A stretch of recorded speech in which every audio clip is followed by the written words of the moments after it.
everybody, and welcome to episode 190 of the I Rock Knits podcast, where I have no guest because I had a bad day on Friday. I want to start off this podcast with just the sadness we are feeling here in Minnesota over the death of Renee Good and the entire crisis that ensued following that. It has been another really hard week. I love living in Minnesota. I really, really appreciate the community and all of the people and the diversity that we have here. But the political agendas that are happening around our president's hatred of our governor is just really hard to live with. It's just been so devastating. Yeah, that's all I'm going to say, but it's been a hard week. And then on top of that, not nearly as important, but on Friday, I interviewed an amazing guest for the podcast. Probably one of the most fascinating interviews I've done in a while.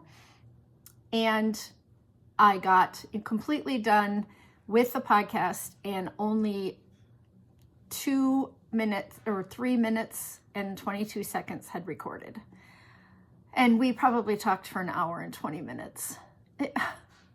I was so bummed to have to tell Shayna, who is Shayna Lines Designs out of Colorado, a friend of mine, that the Zoom recording did not record. And it was probably my fault. I was having technical difficulties on my end, and I was trying to fix them, and she was helping me. We were Googling like why my background was moving, and I went into my settings and tried to fix it. And then what I finally figured out is that my center stage button was pushed on my iPad, which it's never green, but it was. And I think in all of that fooling around, somehow the recording stopped. And she checked in with me. She said, "Do you need to hit the record button?" I said, "Nope, we're good." Because when I opened Zoom, it said, "This meeting is being recorded." So that was really a bummer because I was not prepared to record a podcast this week. So now I'm kind of starting out on just this low note. I will try to get my positive energy back and share a few things with you. But yeah, it's just been kind of a bummer. And on top of that, my husband had a really bummer week at work. I won't go into what happened with him, but it was a big kerfuffle. And he had to spend his week putting out some fires that weren't necessarily all his fault, but he's an executive and he had to go into some meetings and apologize for some stuff and try to keep some business. So Friday night, we were both really down, really just like, this is just the pits. Okay, I just went and adjusted my lights a little bit. It's darker here than I like to record. It is, going to be 4 o'clock here on a Sunday afternoon because I had to get some stuff done and get some things together. I needed to send a test knit out. So let's just get started. Welcome, everyone. If this is your first time here, welcome. Please hit the subscribe button and the little bell so that you get updated. I am still trying to grow my community over here. And if any of you are interested in coming onto the podcast and showing 5 of your favorite knits, I would love that. So get in touch because I am running out of friends and people that I know in the industry. I do need to make a trip down to southern Minnesota where I have 2 interviews that I can do this month. But, the weather has not been great. We've had ice and rain and snow here in Minnesota. I have on my big bulky Carbeth sweater. I wore this last night. We went out and grabbed a bite to eat at a pizza place to watch a little bit of the playoff football game. And the playoff football game was not on at the pizza place we went because it was on Amazon Prime. And all of the bars in the area where you might want to go and watch TVs don't all have all the subscriptions to all these channels that we now have to pay for. So that was just kind of a bummer around here. But anyway, I'm wearing my Carbeth, and so I just put it back on here because, yeah, it's kind of cold. I would have liked to have run my dog over to the dog park this afternoon, but that hasn't happened yet either. So we'll see if I get done before it gets too dark. I do have a Patreon community, no pressure whatsoever, but if you would like to receive every one of the patterns that I publish for free, it is a $10 per month subscription and then also if you do a $2 or $4 subscription, you are also eligible for coming to knit night, coming to book club once a month, also all of the prizes that I give away. So let's start right away this time with the prize because it's sitting right here. I have drawn the prizes for the next 4 podcasts because I thought, why do you wait to do this every time right before you start? So dumb. I know most of the Patreons, so I just drew the next 4 podcasts, and this is another one of those little vinyl bags. I love a clear bag to put things in, no matter what it is. And this one will actually snap on or push through to one of those bog bags if you have a bog bag. Last time I gave away one of the spinners that you can put through the bog bag so that you can have your yarn rolling off of it, which is really kind of nice. But there's a little card in here from where I got it. And I got these, that little spinner from Mackenzie at summerdaycrochet.com. And so if you have a bog bag, one of those plastic tote bucket things, and you want one of those spinners, I kept the card here because I got 2 cards in the mail. And then I have this beautiful notebook that has this lovely magnetic opening here on the end. And so that fit in there. And then I have one of the cord quills for making I-cord. And so I'm putting that in here too. And ironically, a person who has been a Patreon member since the very beginning, Jen Scott, you won this package deal, and I'm going to see you on Thursday. So I'm pretty excited about that. So I will just bring it to the Up North Fiber Retreat. I happen to be driving a carload of people on Thursday, so I will stick that over there. And it was just kind of funny that your name popped up, and I was like, well, that's perfect timing for me. We have Patreon Knit Night coming up January the 26th, a Monday night at 7 p.m. Central Standard Time. We knit for 1 hour on Zoom. And if you become a Patreon this month or you're already a Patreon, write it on your calendar right now so that you can get on and join us and we can just chit chat. And then book club is going to happen Tuesday, February 24th. I'll have it up here on the screen. Will be book club, and we are reading the book Twice by Mitch Albom. So good. You really want to read that and join us with the Patreon book club. I will re-record the podcast with Shayna.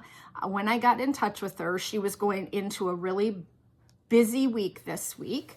And so we will have to reschedule that and we will have to re-record it. And I hope that she can do the exact same chat that we did because it was so good. It was so fascinating and really, really interesting. She's an architect by profession. And so she thinks about knitting in a really different way and she teaches, and it was super fun. I'm going to share next month's dumpling bag, so if you don't want to know, please look away right now and fast forward to the next section. I have a couple of new designs that I'm working on right now, and one of them is the February dumpling bags, and I have 2 coming out, 2 different designs in 1 month, and I sent the first one to the testers, but the second one is a Dog Words dumpling bag. So if you know my Dog Words hat and cowl and you love dogs and you're interested in knitting the Dog Words dumpling bag, which will say feed the dog, walk the dog, pet the dog on the bag, which is so cute. It's going to be the kind of bonus bag for February. And I need another tester. It's sport weight yarn or heavy fingering or light DK in 2 colors. and they knit up quite quickly. So if you are interested in knitting that up, you get the pattern when it's all completed and an additional pattern of your choice for testing for me. So just let me know if you're interested. I'm kind of giving away the secret sauce here today, but I just got one tester for that. I got a bunch of extra testers for the featured pattern for February, but the second one I didn't get enough testers for. So I just thought, well, I'll just ask. I mean, I have one and I got it tech edited. It's ready to go. So I could send it to you right away if you're watching this and you want to knit the second one as well. Okay. What did I decide to do this week? I decided to bang out a couple of late nights and knit up a couple of my whips because I had the whip confessional.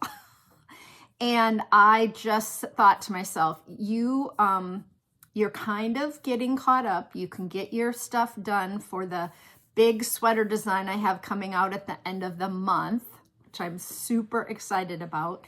I'm getting really close. I was waiting for some more yarn for the third sample. I was only knitting 2 samples. And then I went to Sioux Falls over Christmas and showed my mom, and she really liked it. And I thought I was knitting a third yoke just to show off some of the features.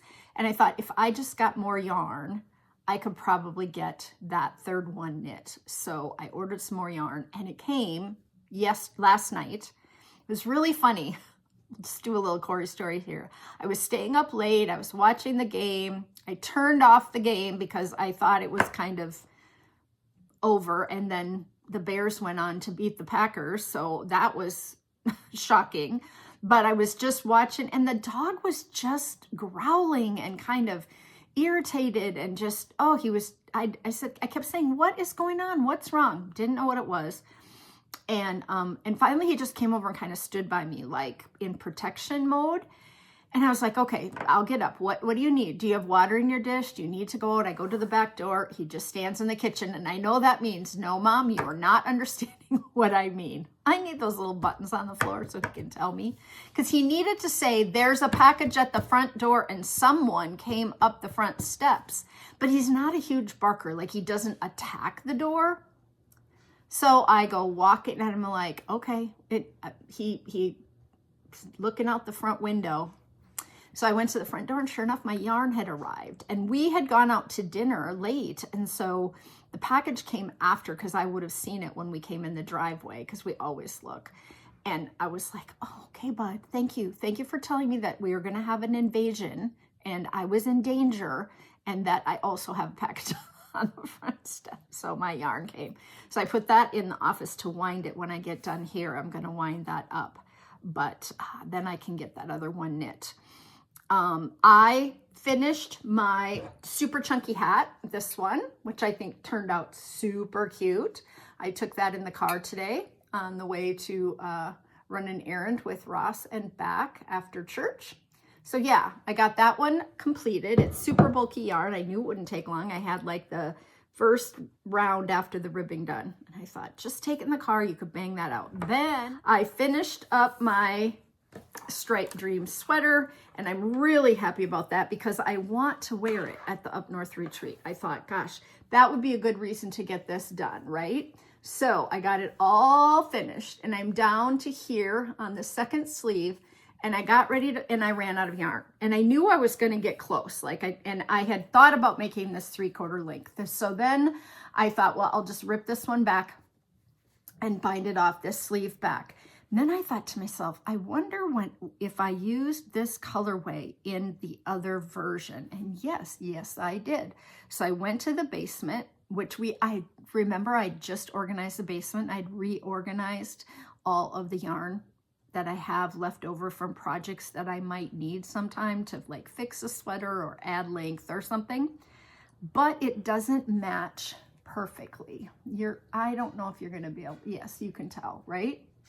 Brown, gold.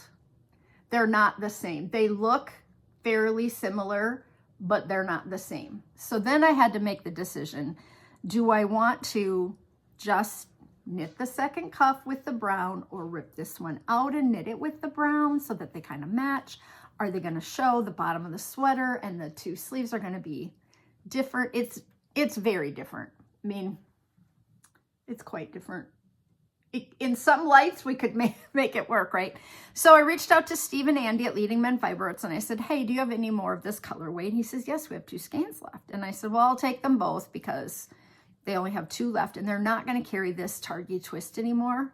I love this yarn. I think it's so fun, but it was not a good seller for them. And it's got the 2 color, you know, the high and the low.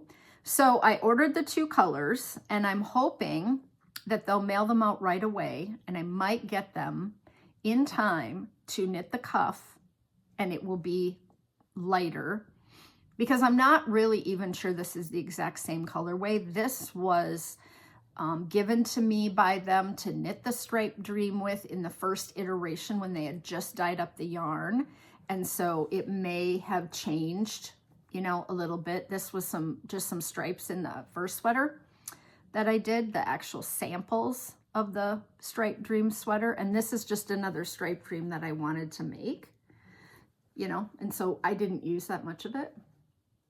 Anyway, so now I'm at the cuff of this sleeve. All I have to do is that little bit and maybe a couple of rounds. I think I have to measure, I have to count rows to see how long they are.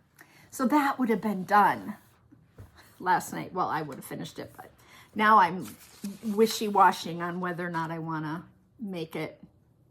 Or I could just use up this skein, but now I've ordered $60 more of yarn for 1 cuff.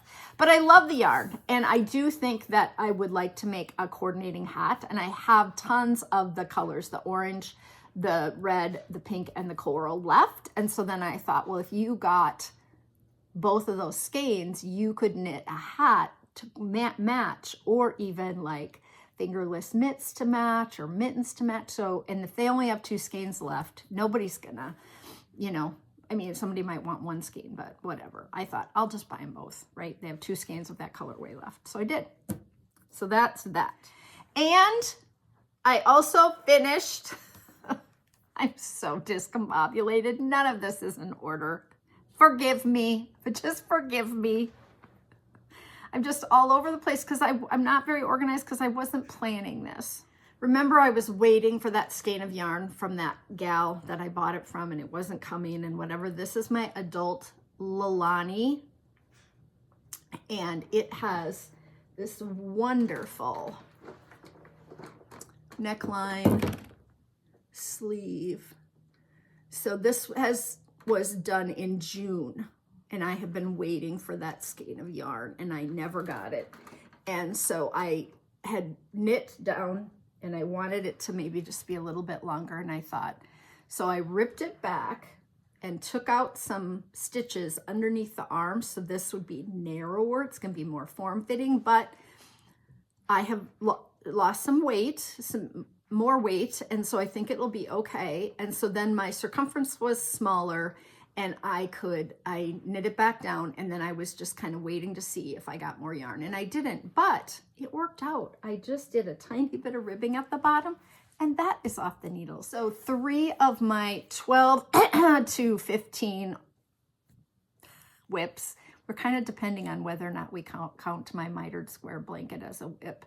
I haven't worked on it in years. I think it's really more like a hibernating project, but 3. I got 3 done by staying up super late. And then Friday morning, I slept so late. I woke up, I don't know what, 7:30, and I was like, I don't have to get up yet. I went back to sleep, and it was like hours later. So I lost half of my day on Friday morning just by like not getting out of bed because I stayed up so late finishing things, getting things off the needles, as well as knitting on the dumpling bags and the sweater for the end of the month that's coming out. So although I did get them bagged out, I thought if I just stay up, I'll get some, you know, but you have to make that up. You get a little tired. All right, I have something I saw on the internet that is completely non-related to knitting, but I found it fascinating. I'm going to put a picture in here. I watch JGP Unfiltered. He is a dad of 2 little kids, and he's on Instagram. and he's really blown up because he uses whatever he finds around the house as a microphone. A kid's toy, a baby bottle, a diaper, whatever he finds, he uses as a microphone. And he talks about being a good partner and how we have to help one another and that it's never 50-50. It might be 70-30 one week and 20-80 the next, because everything has to ebb and flow. And I will say at my house, things are almost always 80-20. Ross does way more around the house than I do, but I cook. And so it doesn't take me long, and I'm good at it, and I make great meals. But if he had to do it, would take him significantly longer. But he's just really good at laundry, cleaning up, oil changes on the car, rotating the tires, keeping the cars gassed, picking up Pop in the morning. He's just really good at kind of that kind of stuff. The bills, taking care of our bills, keeping track of our, money in the bank and the investments, and all that kind of stuff. He just does a lot of it. He likes to clean up the kitchen, and I don't do a lot of that. I keep track of appointments, the dog's appointments, treats for the dog, reordering cleaning products, those kinds of things. I use a lot of Branch Basics, which is a natural cleaning company, so I do that. I do those kinds of things. I order things that we need, paper, printer, ink, when I'm in on the computer, like those kinds of tasks, but he does more. Anyway, so I started, and I tell him all the time, I can do that. No, I got it, right? Like, he'll just do it before I get a chance to get to it. And he likes to just be busy all day. He's not a sitter at all. Does not like to just sit down and watch TV ever. So it works for us. But I started seeing this guy. I don't know what his first name is. I should just look it up. I wonder if he has it on. Jacob. I would not have guessed that. His name is Jacob. JP. He goes by JP. Anyway, this is his thing. And he was fixing the dishwasher, and they had this little baby, and his wife stays home with the kids right now, but she still works. I'm assuming like a swing shift or something. So a lot of times their house is messy, their kitchen is messy, the dishes aren't done. And so he's just been talking about that, and he's real funny. So go over and watch him, because the money that they're making off of TikTok or whatever is helping their family. And he got out some frozen hamburger, and he put it between two pans. Have you guys seen this before? He put one pan upside down and the other pan on top of it, and it thaws faster. And I was like, dang, I've never seen that before. I've never seen somebody say that it thaws faster if you put two metal things, one on the top and one on the bottom. It was brilliant. I was like, well, I just learned something from you. I do not have small children. I do not have a household where there are toys laying around. I don't have a dirty kitchen sink, because my husband would not ever leave dirty dishes in the sink. He would rinse and set them. We put them in the dishwasher. It's just the two of us. Our keeping up at our house is pretty easy. And this guy's he's just doing it. So I don't really have a beautiful reason for watching him, but now that he showed me how to do two pans, I thought that was brilliant. I got a note from a gal named Jessie May, and it said this: hello, I just wanted to let you know I, in absolute randomness, bought this pattern, which I have never done before, and found you are from Sioux Falls and lived on Churchill Avenue. So I'm assuming she bought my new Churchill Avenue dumpling bag, but she could have bought the hat or the mittens. My grandparents and mother lived on Churchill Avenue, and the little church in your pictures just looked just like the ones my grandfather used to make. Did you by chance know the Lundes? Love the pattern. Thank you for sharing. And I was like, wow. So I called my mom and dad, because I didn't remember the Lundes. Now, Churchill Avenue is 4 blocks long, so it's a double city block. So there are, I don't know, 10, I'm going to guess, 10 houses in one block, side by side with space in between. It's like they're all older 1960s and 70s homes, which is when we moved there. And so they're all mostly ranch style, 2-stall garage. So they're wider. And then there's a church at the top, and then another probably 10 houses. That's how long Churchill Avenue was. And on both sides. So I was like, I don't remember this. So I called my mom and dad and I said, do you remember? And they're like, no. I said, well, I'm going to write her back and I'm going to say, you know, that I'm going to ask her which house they lived in, because that would be helpful. My parents still live in that house, right? That we moved into in 1966. Yeah, 66. So they've lived there many, many years and there are several neighbors who also moved in then and still live there. And a few who have passed away that were my parents' friends. But I wrote her back and I was like, we remember, we named my parents and I had this like reminiscing time. We remember the Allers and the Rezeks and the Donovans and the, you know, the Strongs and all these names. But we don't remember the Lundes and what house did they live in? And my dad said they probably lived on the other side of St. Lambert's. Like there's a big Catholic church and school and they probably lived on the other side. And I was like, oh, you're probably right. That wasn't really a part of what my dad did with the churches on Churchill, but some of those houses on the other side made their own churches of this big giant block of church and Catholic school that was in between. And so I said, oh, I bet you're right. That's why we don't remember them. So then she got back to me and she said they lived at 1111 Churchill Ave, and that would have been on the other side.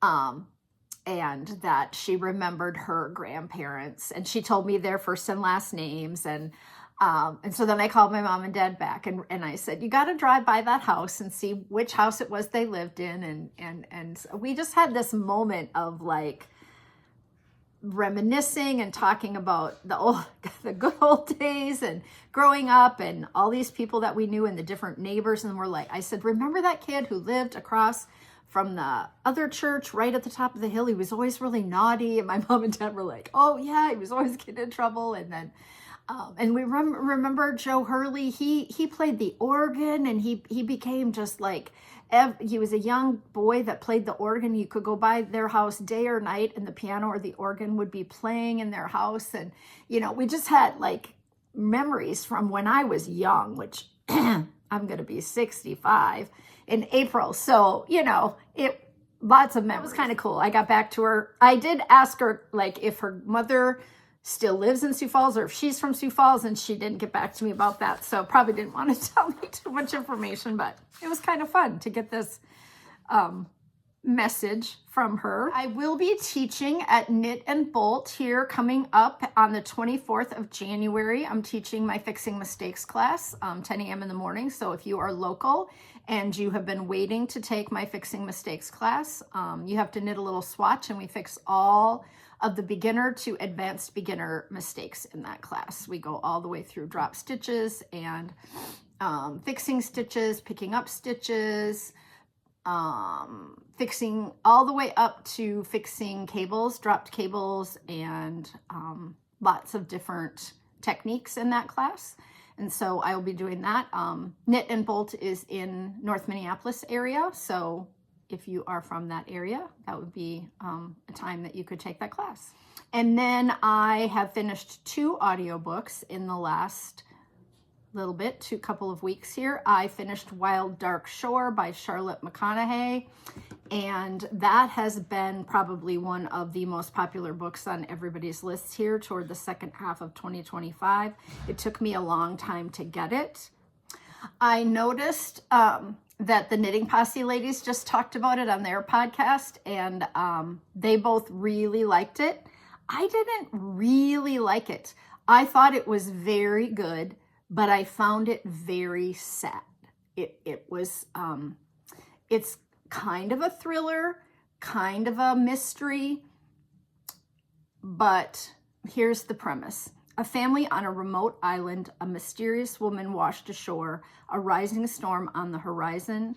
Dominic Salt and his 3 children are caretakers of Shearwater, a tiny island not far from Antarctica, home to the world's largest seed bank. Shearwater was once full of researchers, but with sea levels rising, the salts are now its final inhabitants until during the worst storm the island has ever seen, a woman mysteriously washes ashore. They're very isolated there. The children have not grown up around other people. There's weirdness going on. The researchers have disappeared. This woman comes to the shore, but I just found it not scary, but just dark, and it is based on Svalbard Island, where the seed bank is, and the people who chose the seeds that need to go into the vault, so that if anything ever happens to the world, there will be a place where people could go to replenish the land and things like that. And I follow that Cecilia from Svalbard on Instagram too, and she has posted lots about living in that kind of remote island area. So I would say I hate when a book gets really, really hyped up and then you read it, but you're not as hyped up as other people were. Yes, it was very well done. I can totally see it becoming a movie, but I didn't love it. I don't know that I will give it 5 stars. And then I read Finding Audrey by Sophie Kinsella. This is one of those quirky, lighter, the topic is probably PTSD of a teenage girl. You don't know what has happened to her, but something terrible has happened at school, and she is now living a life of kind of seclusion in her family. And anxiety disorder disrupts 14-year-old Audrey's daily life. She has been making slow but steady progress with Dr. Sarah, but when Audrey meets Linus, her brother's gaming teammate, she is energized. She connects with him. Audrey can talk through her fears with Linus in a way she's never been able to do with anyone before. As their friendship deepens and her recovery gains momentum, a sweet romantic connection develops.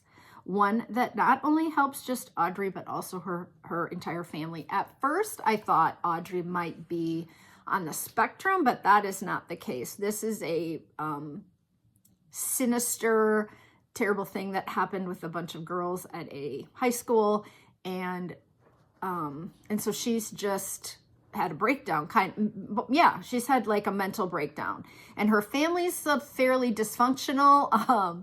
She has a brother and then a toddler brother, and her parents are awkward and don't speak to one another. I don't want to give too much away, but yeah, quite good. Good story. I did really enjoy that one, and that will probably be right up there with, 4 or 5 stars. It was really good. My Great Bear dumpling bags came out. If you are not on my newsletter list, go over and get on my newsletter list on my website, irocknits.com. Down the middle of the page, there's a place that says newsletter. You put in your first name and your email. I only send out an email when I have a new pattern come out, but I give you a coupon code to get money off that new pattern. So it's a way to save, and you get a free pattern for signing up. So my new dumpling bag, the Great Bear dumpling bag, came out. We had the 2 sizes. You can do it without fur, and it is bulky yarn. I love this yarn so much. This is Valley Yard's Haydenville Bulky, and it is so nice.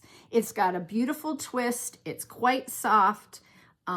It's not a super bulky, it's just a bulky. So if you wanted to knit up a dumpling bag, but just haven't found the time, this would be the size to do, because it will go the fastest of any of them, because I've done fingering, sport, DK, worsted, and now bulky, and Aran plus kind of yarn. You could hold yarn that you have double and get the weight that you need, but it will work up really quickly. So that was good that one came out. And we're test knitting for February right now. That's all I have for you guys, because I didn't plan on doing this. I hope you're all doing well. Keep us in your thoughts and prayers, will you? Because communities around here are really struggling. Everything is really hard. It's hard to keep your chin up, and there's a lot of fighting and bickering going on. A lot. And that is also exhausting. So come in for a hug me back. I hope that this wasn't too down and low for everybody, and we can get back on track next time. Go look up this Llani pattern, Llani, because it's darling. It's just so cute, and it really does hold up to some variegated or speckled yarn for sure, because it's all stockinette except that beautiful neckline. And I'll see you in a couple weeks, hopefully with an interview with Shayna that we have redone. I'm headed to the Up North Fiber Retreat, then I'm home, I teach one weekend, and then I'm headed to Darn It Anyway Sweater Camp. If you're going to either one of those, please let me know. Drop your name in the comments down below so that I can make sure I say hi to you, because you might recognize me, but I might not recognize you. Okay, bye.